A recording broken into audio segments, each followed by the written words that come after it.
آنے کے لیے 2 مہینے ہمیں لگتے ہیں آنے جانے کے لیے، اور آپ کہتے ہو کہ مختصر سے وقت میں گئے، رات میں گئے بھی ہو آئیں گے. یہ کیسے ہو سکتا ہے؟ یہ ممکن نہیں ہو سکتا ہے. تو رب نے فرمایا کہ یہ محبوب خود سے نہیں گیا، بلکہ لے جانے والی ذات اللہ کی میری ذات ہے. سبحان الذی، پاک ہے وہ ذات جو اپنے محبوب بندے کو مسجد حرام سے مسجد اقصی لے گئی ہے. تم اعتراض نہیں کر سکتے. لے جانے والی ذات اللہ کی ذات ہے، اور وہ سبحان ذات ہے.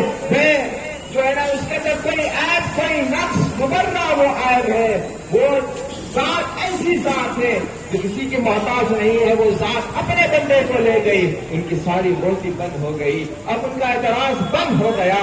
عزیزان محترم، ایک اور وجہ وہ یہ کہ مسجد اقصی میں عیسیٰ علیہ السلام کا اور اس کے قبل جتنے انبیاء علیہ السلام نے نماز وہاں پر پڑھی، ان کی ایک نماز پڑھنے کا ثواب ایک ہی نماز پڑھنے کا ہے. عیسیٰ علیہ السلام کا مسجد اقصی میں جتنے بھی انبیاء علیہ السلام نے امامت فرمائی وہاں پر انہوں نے بھی نماز پڑھی، تو عیسیٰ علیہ السلام تک تو یہی اسے کہا کہ ایک نماز پڑھتے ہیں تو ثواب بھی ایک ہی ملتا ہے. پر قربان جائے میرے نبی پاک کے قدم اقدس کا، قدم اطہر کے اوپر قربان جائے میرے نبی نے مسجد اقصی میں کیا قدم رکھے، کیا امامت فرمائی. آپ کا وہاں پر شرکت ہونا کیا فضیلت کا باعث ہو گیا کہ جب سے نبی پاک نے وہاں پر اپنے قدم اطہر کیا رکھ دیے، اس وقت سے صبح قیامت تک جب کوئی مسجد اقصی میں ایک نماز پڑھتا ہے تو رب تبارک و تعالیٰ اس کو 50,000 نمازیں پڑھنے کا ثواب لکھتا ہے. سبحان اللہ. یہ فضیلت کیسے نصیب ہوئی؟ میرے نبی کے قدم اطہر سے نصیب ہوئی. یہ شان و شوکت بیت المقدس کو کیسے ملی؟ میرے نبی کے حاضری سے نصیب ہوئی. عزیزان محترم، کیا شان و شوکت کے ساتھ ہمارے نبی پاک صلی اللہ علیہ وسلم معراج کے دلہا بنے ہیں. معراج کے دلہا اگر نبی پاک صلی اللہ علیہ وسلم خانہ کعبہ سے براہ راست اگر آپ چلے جاتے آسمانوں کی طرف، آپ کی تو معراج ہو جاتی، آپ رب کے جلووں کا تو مشاہدہ فرما لیتے. پر وہاں پر جو منتظر 1,24,000 کم و بیش انبیاء علیہ السلام کی معراج جناب ہو، وہ وہاں پر انتظار کر رہے ہیں. وہ انتظار کر رہے ہیں کہ امام الانبیاء آئیں گے، امامت کریں گے، ہم ان کی خدا میں نمازیں پڑھیں گے. وہ انتظار میں منتظر ہے. اگر نبی چلے جاتے سیدھا آسمانوں کی طرف رب کی بارگاہ میں تو نبی کی معراج ہو جاتی، پر انبیاء کی معراج نہ ہوتی کہ بیت المقدس میں آپ نے امامت فرمائی. جب آپ نے بیت المقدس میں امامت فرمائی تو بیت المقدس کی معراج ہو گئی. انبیاء نے آپ کو مشاہدہ کیا تو انبیاء کی معراج ہو گئی. آپ آسمانوں پر پہنچے تو آسمانوں کی معراج ہو گئی. سدرۃ المنتہا پر پہنچے، سدرۃ المنتہا کی معراج ہو گئی. آپ عرش پر پہنچے، عرش کی معراج ہو گئی. عرش کے کائنات کی معراج یہ ہے نبی کے جلووں کو دیکھنا.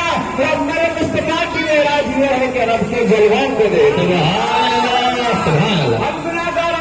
نبی کے جلووں کو دیکھ لو، یہی تمہاری معراج، یہی تمہاری معراج ہے. اسی لیے نبی پاک صلی اللہ علیہ وسلم فرمایا من رآنی رأى الحق، جس نے مجھ کو دیکھا اس نے اللہ ہی کو دیکھا، حق کو دیکھا ہے.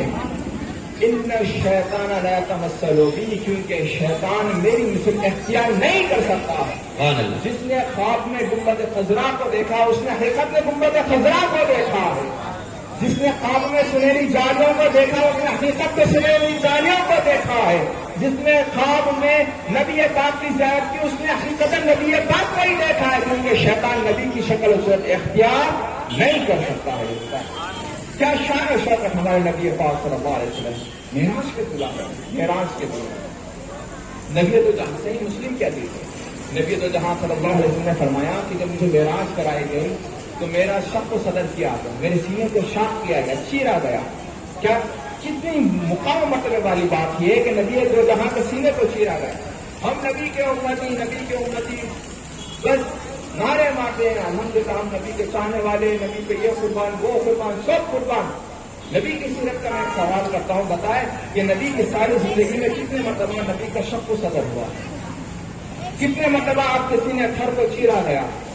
ہمارے نبی کی سیرت میں متعلق سب کچھ قربان ہے، پر وقت نکال کے نبی کی سیرت پڑھنے کا ہمارے پاس نہیں ہے. سب کچھ ہے، سب ہے، سب کو وقت ہمارا موبائل کے لیے، انٹرٹینمنٹ کے لیے، ساتھ بیٹھ کے صبح موج مستی کرنے کے لیے، سب کے لیے نکالیں گے. ہم سب کی فکر کریں گے، پر نبی کی سیرت جاننے کے لیے، نبی کا نبی کی سیرت جاننے کے لیے، شریعت جاننے کے لیے، دینی اجتماع میں بیٹھنے کے لیے، ہفتہ واری درس میں بیٹھنے کے لیے ہمارے پاس وقت نہیں ہے؟ عزیزان محترم، یہ سنجیدگی والی بات ہے کہ ہمارے پاس سب چیز کے لیے وقت ہے، پر نبی کی سیرت جاننے کے لیے وقت نہیں۔ امتی ہم کہتے ہیں نبی پہ سب قربان، 20 منٹ 25 منٹ قربان نہیں ہے آپ کے دینی محفل میں بیٹھ کر نبی کی سیرت جاننے کے لیے، پر دعوے تو ہمارے بڑے بڑے ہیں، سب قربان، مال قربان، دولت قربان، جان قربان، گھر پراپرٹی سب قربان، پر وقت قربان 15-20 منٹ قربان نہیں ہے۔ عزیزان محترم، ہمیں چاہیے کہ دینی محافل کو آغاز کرے، دینی محافل میں بیٹھے، دین کا علم سیکھے۔ تو میں آپ کے سامنے عرض کر رہا تھا کہ 3 مرتبہ شق و صدر ہوا۔ پہلا جب آپ بچپن میں، دوسرا جب نبی پاک صلی اللہ علیہ وسلم پہلی مہینے نازل اقرأ باسم ربک الذی خلق الی الآخر، تیسرا معراج ہوا۔ تیسرا کب ہوا؟ بولیے کب ہوا؟ معراج، شب معراج کو کیا ہوا ہے؟ شق و صدر ہوا ہے، سینہ چیرا گیا۔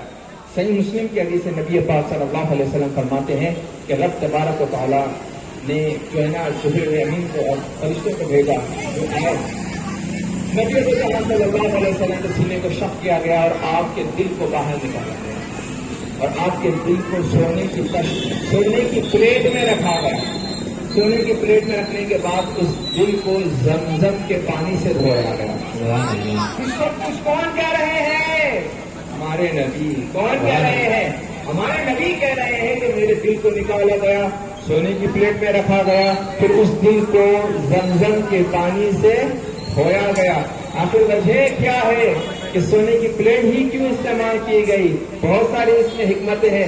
مفسرین اکرام فرماتے ہیں، محدثین اکرام یہاں فرماتے ہیں کہ سونے کا انتخاب اس لیے ہوا کہ تمام کیمیا میں سونا اتنا افضل ہے کہ اس کو جو ہے کبھی مٹھی نہیں کھائے گی، اس لیے اس کا انتخاب کیا گیا۔ اور انبیاء علیہ السلام کے جسموں کو بھی مٹھی نہیں کھاتی ہے۔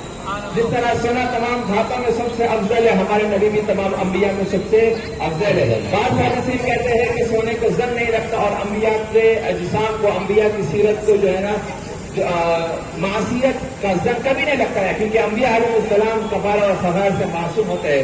عزیزان مطلب میں یہاں آپ کے سامنے علمی گفتگو کرنا نہیں چاہتا ہوں، بس یہ بات آپ کو بیان کرنا چاہتا ہوں کہ کتنی شان و شوکت کے ساتھ ہمارے نبی نے سفر معراج کیا ہے کہ ہمارے نبی کو جہاں صلی اللہ علیہ وسلم نہ دل کے محتاج تھے نہ خون کے محتاج تھے، آپ کا اتنا پیارا سفر ہوا۔ عزیزان محترم میں آپ کو بیان کرتا چلوں کہ اگر آپ کو میں کسی کرم میں یہاں پر لاؤں اور اس کا سینہ چیر کے دل نکالوں گے کیا تم زندہ رہو گے؟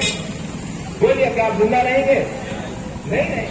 جب اپنا دل نکل گیا جسم کے بعد آپ کو کیا زندہ رہتے دیکھیں گے کہ آپ کے ساتھ کیا ہو رہا ہے؟ نہیں ہو رہا، آپ نہیں دیکھ رہے، آپ مر جاؤ گے، ختم ہو جاؤ گے، کیونکہ آپ کا دل، آپ کا جسم ہے وہ دل کا محتاج ہے، وہ خون کا محتاج ہے۔ پر نبی پاک صلی اللہ علیہ